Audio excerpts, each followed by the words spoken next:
y'all ever been in a situation that no matter what you say or do, you lose?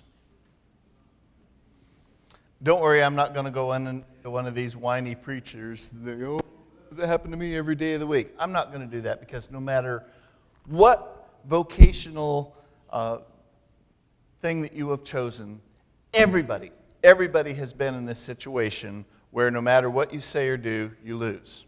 Okay? Now, most of the time, these no-win scenarios come up when it looks like there's really only two solutions to a problem. And no matter what option you choose, there's either going to be winners who are happy, or there's going to be losers that are unhappy. But because I am who I am, I like to try to find a compromise somewhere in the middle, so that both sides feel like they've won something, or maybe even lost just a little something. But both sides, in idyllic Jesse world, both parties would walk away feeling satisfied and maybe feeling a little awe at my talent for finding compromise, right? But in the real world, both parties usually end up walking away mad. Again, welcome to life in a world where the ability to reach a compromise is increasingly seen as a weakness rather than a virtue. So, most of these no-win situations happen on their own. They don't need any help at all. They just happen. But on occasion, they are specifically engineered by people who know exactly how to use them to their advantage when they want to prove a point or when they want to win an argument. When I was in college taking persuasive address and argumentation from Dr. Leroy Lane, I learned about the complex question, also known as the loaded question. And in legal terms, it's a question that contains a controversial or unjustified assumption of guilt.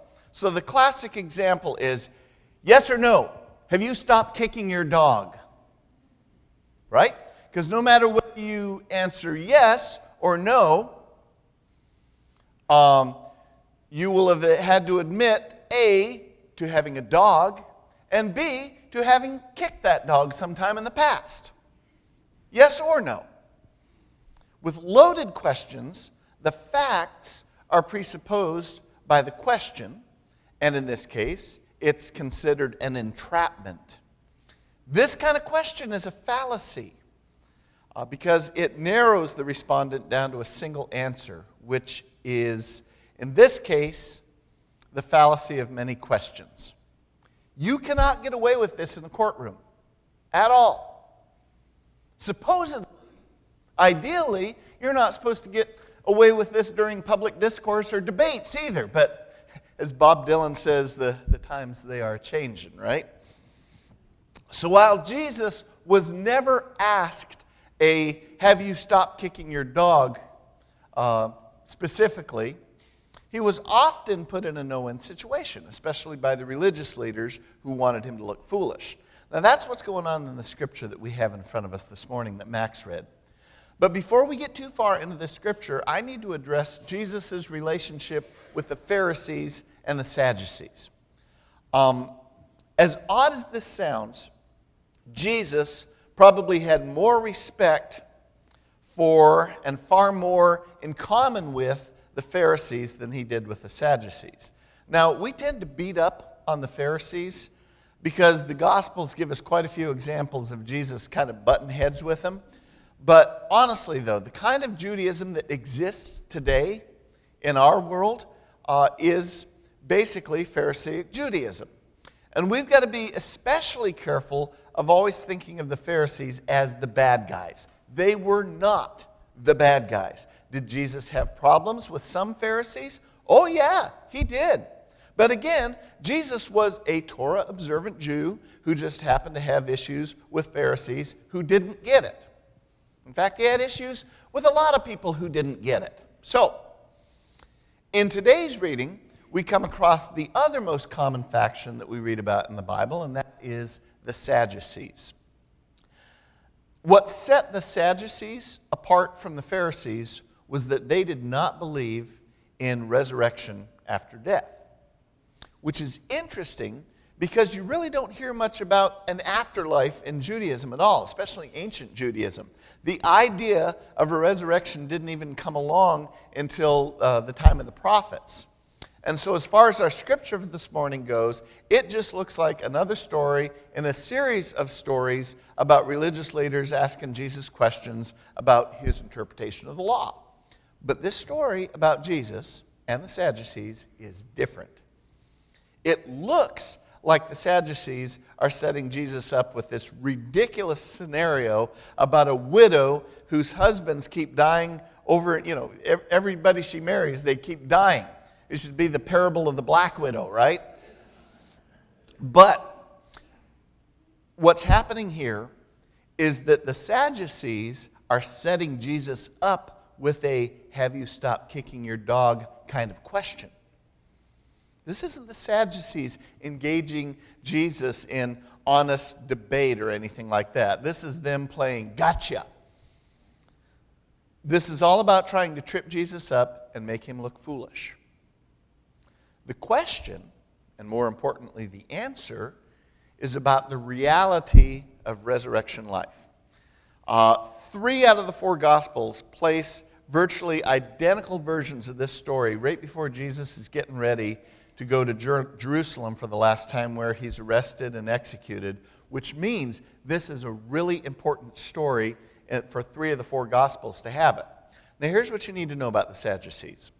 They were a wealthy, powerful upper class of Jewish society who had a cozy relationship with Rome, which helped them maintain their positions of privilege in temple life, in their role in the temple.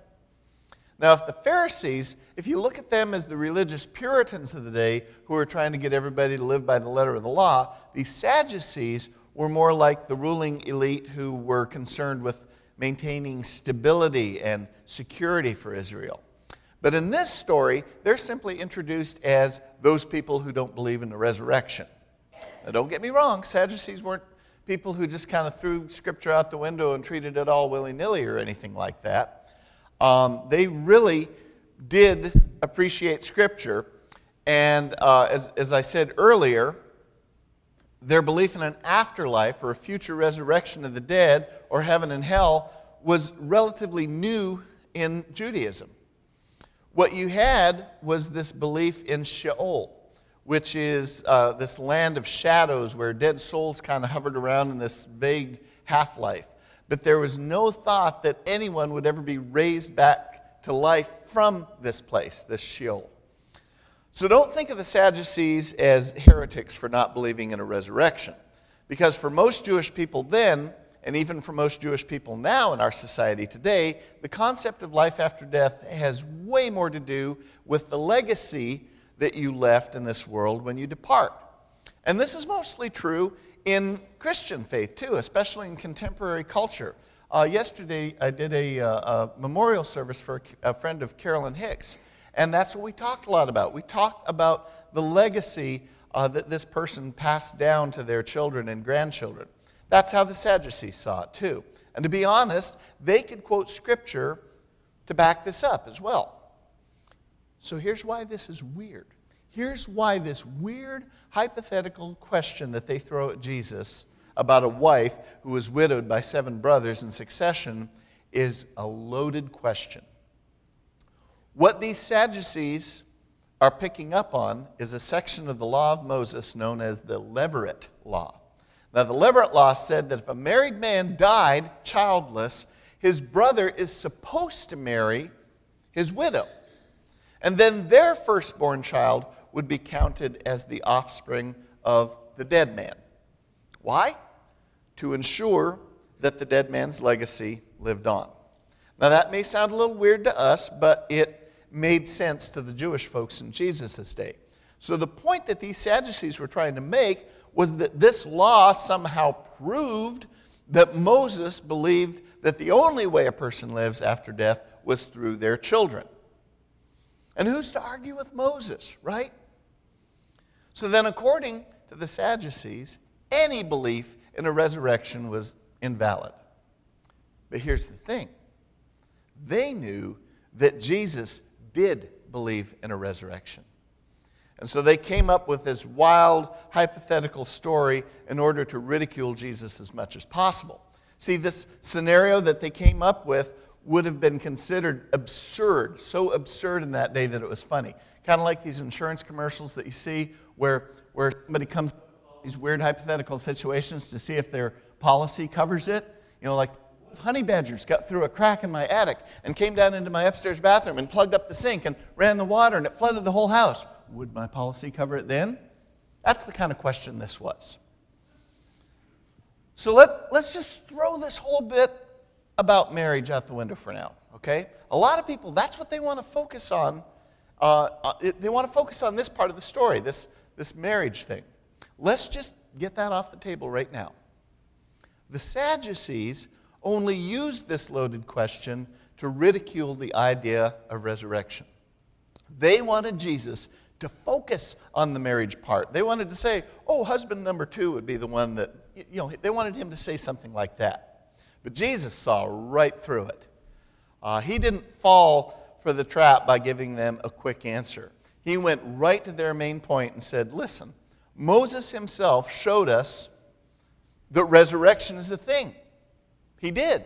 He showed us in the story about the burning bush where he speaks of the Lord as the God of Abraham, Isaac, and Jacob. Now he is God not of the dead, but of the living. For to him all of them and us are alive. This is really about Jesus trying to get the Sadducees to rethink their understanding of God and the power of God. He is saying, listen, our God is a God of the living. God is all about life, life, and more life. And God is calling us to recognize how radically this contrasts with what we think God is all about. Because what the Levirate Law really shows us is that we are way too obsessed with death and the fear of what will happen if we die before we carved out our legacy in the world of the living. You ever get mail from banks and insurance companies trying to scare you into buying insurance or something like that with fear? How will your family be provided for if you died suddenly? It's a powerful fear.